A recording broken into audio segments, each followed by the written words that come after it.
नमस्ते। क्या मैच हम लोग देखे कल। दो धमाकेदार मैच हुआ, सुपर संडे था।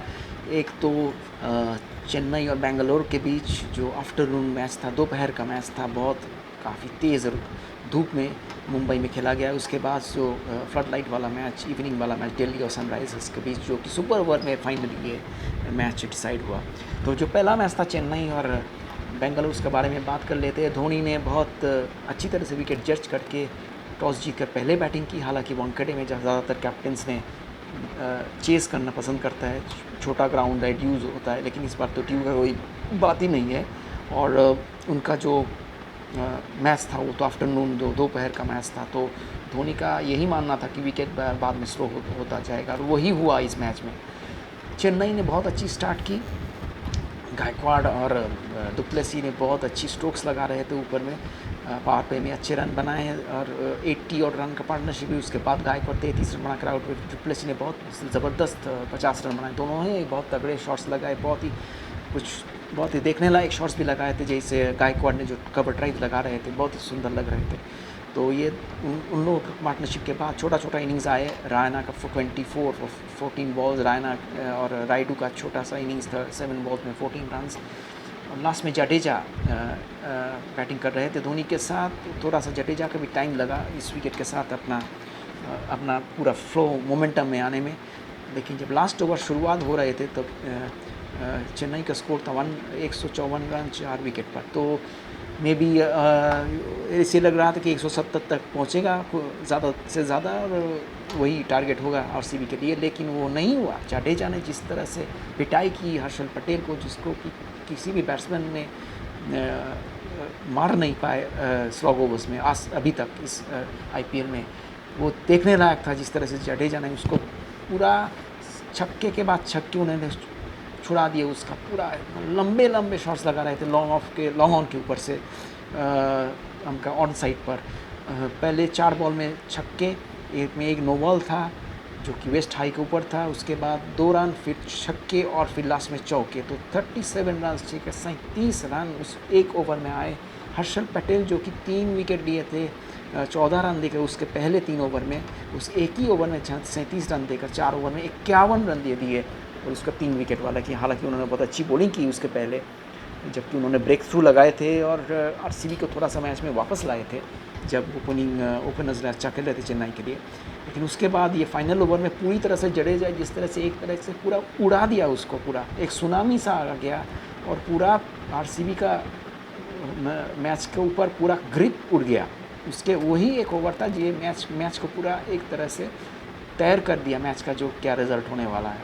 आरसीबी जब बैटिंग करने आया, लेकिन अच्छे पहले से बैटिंग कर रहे। देवदत्त पट्टिकल ने बहुत अच्छी शॉट्स लगा रहे थे, 34 रन 15 बॉल में बहुत बढ़िया शॉट्स लगा रहे थे। हालांकि विराट कोहली जल्दी आउट हो गए, फिर वॉशिंगटन सुंदर भी आउट हो गए। देवदत्त पट्टिकल ने बहुत अच्छा ही वॉज सेकंड आउट, वो दूसरे खिलाड़ी के रूप में आउट हुए।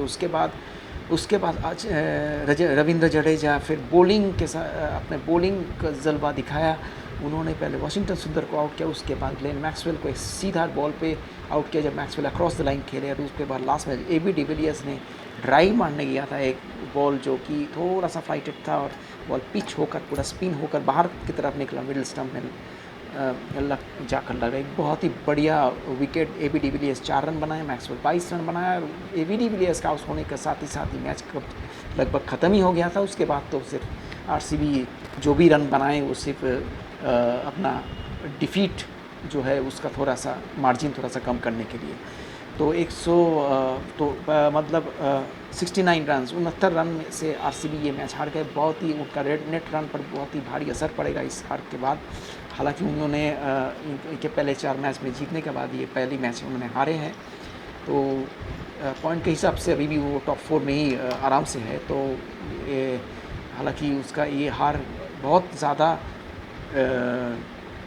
एक्सपेंसिव नहीं हो सकता है, लेकिन फिर भी उसका जो नेट रन रेट जो कि थोड़ा सा ख़राब हो गया, वो एक चिंता की विषय हो सकती है। अगर देखा जाए कि बिज़नेस एंड में जाके पॉइंट्स के बारे में बहुत एक सिचुएशन आता है कि 2-4 टीम का पॉइंट्स एक सेम जैसे रहता है, और फिर आरसीबी को फिर नेट रन की ज़रूरत पड़ जाएगी।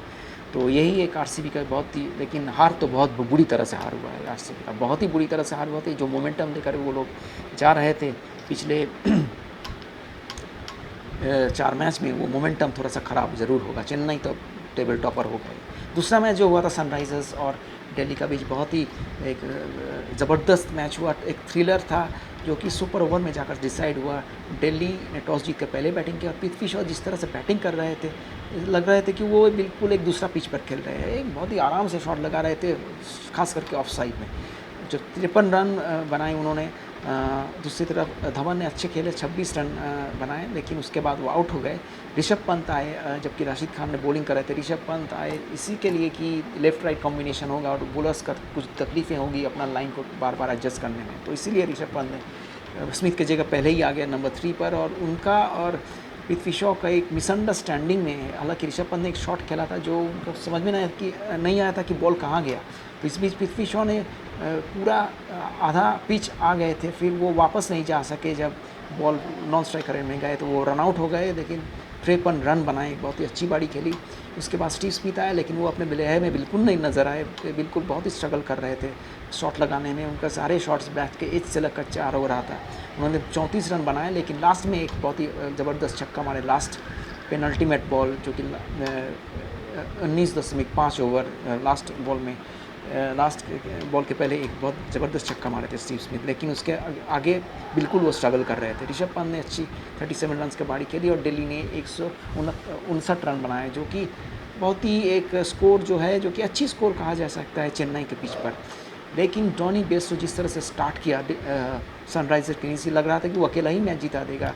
बहुत ही तेज़ रन बना रहे थे, 18 बॉल में 38 रन, बहुत लंबे लंबे शॉट्स बना रहे थे और एक तरफ तो लग रहा था वो अकेला ही मैच लेकर निकल जाएगा। लेकिन उसके आउट होने के बाद, उसके पहले तो वार्नर आउट हो गए, वो तो फॉर्म में ही नहीं नज़र आ रहे हैं डेविड वार्नर इस टूर्नामेंट में, वो 8 रन में आउट हो गए। जब जॉनी बेस्टो 38 पे आउट हो गए, उसके बाद बहुत स्ट्रगल शुरू हो गई सनराइजर्स की।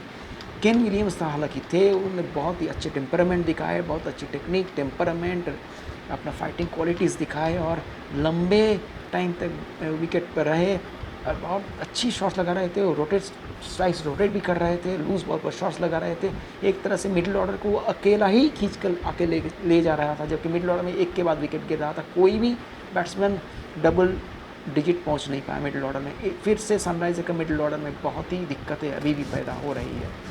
तो वही हुआ लास्ट में। विलियमसन, क्योंकि विलियमसन अंत तक खड़ा था और जगदीश अशोचित ने आके कुछ लंबा चौके लगाए और एक छक्के लगाए, इसी वजह से सनराइजर्स ने दिल्ली का टोटल पास पहुंच सका और फिर टाई हो गया लास्ट बॉल में। तो 20 ओवर्स के बाद दोनों ही टीम 159 रन पर सुपर ओवर आ गए। और सुपर ओवर में भी मैं कहूँगा कि जॉनी बेस्टो को पहले ही बैटिंग में आना चाहिए था। सनराइज़र में एक और गलती की अपना टैक्टिक्स में, जॉनी बेस्टो जो कि बहुत अच्छी फॉर्म में है इस आईपीएल में, उनको पहली बैटिंग करने आना जाना चाहिए, ना कि वार्नर जो कि बहुत ख़राब फॉर्म में था। विलियमसन तो हम समझ सकता हूँ कि वो बैटिंग करने के लिए आए, क्योंकि वो बहुत सेट थे। तो ये है वार्नर, तो विलियमसन और बेस्टो को बैटिंग करने के लिए आना चाहिए था सुपर ओवर में, लेकिन वार्नर आए, उन्होंने ज़्यादा कुछ नहीं बना पाए और सनराइजर्स ने सिर्फ 7 रन बनाए अपना सुपर ओवर में, जो कि दिल्ली कैपिटल्स में लास्ट बॉल में जाकर रन को क्रॉस किया और सुपर ओवर में जीत गए। ऋषभ पंत और शिखर धवन ने मिलकर ये मैच जिता दिया। तो इसी तरह से दिल्ली कैपिटल्स ने अपना टॉप 4 में अपना जगह बरकरार रखा है और सनराइज़र्स को फिर से कुछ मैच जीतने पड़ेंगे। उनका सिचुएशन फ़िलहाल इस टूर्नामेंट में अच्छी नहीं है, सिर्फ एक ही विक्ट्री है अब तक, एक ही जीत है अपनी 5 मैच में, 4 मैचेस हारे हैं। उनका मिडिल ऑर्डर को लेकर बहुत ही दिक्कतें हैं और बहुत स्ट्रगल कर रहे हैं उनका मिडिल ऑर्डर। और बॉलिंग में ये उम्मीदें हैं कि भुवनेश्वर कुमार फिट हो जाए, क्योंकि कल का मैच भुवनेश्वर कुमार ने नहीं खेल पाए, उनका थोड़ा निगल था। तो ये सनराइज़र्स के बहुत कुछ करने पड़ेंगे आगे बढ़ने के लिए। तो फिर अब मैं थोड़ा सा डिस्कस कर लेता हूँ पंजाब किंग्स और केकेआर का बीच का मैच, जो कि बहुत ही कांटे का मैच होने वाला है, क्योंकि दोनों ही टीम के लिए जीतना बहुत ज़रूरी है। पंजाब किंग्स हालांकि थोड़ा सा बेहतर मोमेंटम में नज़र आ रहे हैं लास्ट मैच जीतने के बाद, जो कि मुंबई के इंडियंस के बीच एक बहुत तगड़ा मैच जीता है उन्होंने। और वो जीत जो कि मुंबई इंडियंस जैसे 5 5 बार के चैंपियंस के अगेंस्ट में जीता गया है, वो एक बहुत बड़ी कॉन्फिडेंस देगी पंजाब को। और इसी वजह से उनका बैटिंग भी मोरलेस अच्छे चल रहा है। मयंक, गेल और राहुल अच्छे बैटिंग कर रहे हैं। थोड़ा सा अगर निकोलस पूरन फॉर्म में आ जाए तो बैटिंग काफ़ी और अच्छी देखने लगेंगे। बॉलिंग भी उनका थोड़ा सा शायद चेंज होगा। चेन्नई में उनका बॉलर्स ने अच्छी बॉलिंग की, लेकिन अब तो थोड़ा चेंज होगा। ये मैच अहमदाबाद में है, पिच का उस हिसाब से फिर बॉलिंग चेंज आ सकता है, या फैबियन एलन खेले या जाहिर रिचर्डसन को वापस लाइव देखना पड़ेगा क्या पिच आता है, उसी हिसाब से पंजाब किंग्स अपना बॉलिंग को सेट करेंगे। और दूसरी तरफ केकेआर का तो बहुत दिक्कतें हैं। ओपनिंग भी नहीं चल रहा है, उसका मिडिल ऑर्डर भी नहीं चल रहा है, उसका मेन बॉलर्स भी नहीं चल रहा है, कुछ भी नहीं चल रहा है। उसका पूरा टीम का मोमेंटम ही नहीं नज़र आए कुछ भी। एक कप्तान के तौर पर एवन मॉर्गन बहुत ही घबराए हुए नज़र आ रहे हैं, कुछ भी नहीं कर पा रहे। टीम बहुत लड़खड़ा है, केकेआर का टीम कुछ भी नहीं चल रहा है। मॉर्गन का रन्स नहीं है, रासेल एक ही मैच में अच्छे खेला है, कामिंस एक मैच में अच्छे बैटिंग कर रहे हैं, उसका बॉलिंग से बहुत रन्स निकल रहे हैं। सुनील नारायण का भी बैटिंग में कुछ नहीं आ रहा है। और दूसरी तरफ गिल कुछ ओपनिंग में तेज़ रन नहीं बना पा रहे। नीतीश राणा थोड़ा इनकन्सिस्टेंसी दिख रहा है। राहुल त्रिपाठी और नीतीश राणा को मेरे ख्याल से ओपन करना चाहिए और गिल को नंबर 3 में खेलना चाहिए। उनको इसको एंकर करना पड़ेगा, क्योंकि कोई ठीक तरीके से खेल नहीं पा रहा है। दिनेश कार्तिक भी इनकन्सिस्टेंट लग रहे हैं। तो केकेआर का बहुत प्रॉब्लम्स है। अब इस प्रॉब्लम से उभर के ये मैच जीतना बहुत ज़रूरी है। अगर ये मैच भी केकेआर हार जाता है तो उनके लिए प्लेऑफ में जाना बहुत मुश्किल होते जाएंगे। अभी तो टॉप 4 में Chennai, RCB, Delhi Capitals top 3 में फ़िलहाल है। तो अभी अच्छे सिचुएशन में, अच्छे मोमेंटम में नज़र आ रहा है। तो यही हुआ आज का जो एनालिसिस। देखते हैं आगे क्या होता है। आप लोग सब कोविड बहुत ख़राब तरीके से फैला रहा है सारे देश में। आप सब बहुत सावधान रहिए और घर में रहिए, सैनिटाइज़ होइए, मास्क पहनिए। बहुत इम्पॉर्टेंट है हम सबको कोविड से बचना, क्योंकि अभी बहुत बुरी तरह से फैला रहे हैं सारे देश में। तो thank you very much. Please subscribe to my channel and like and subscribe and comment. Thank you so much.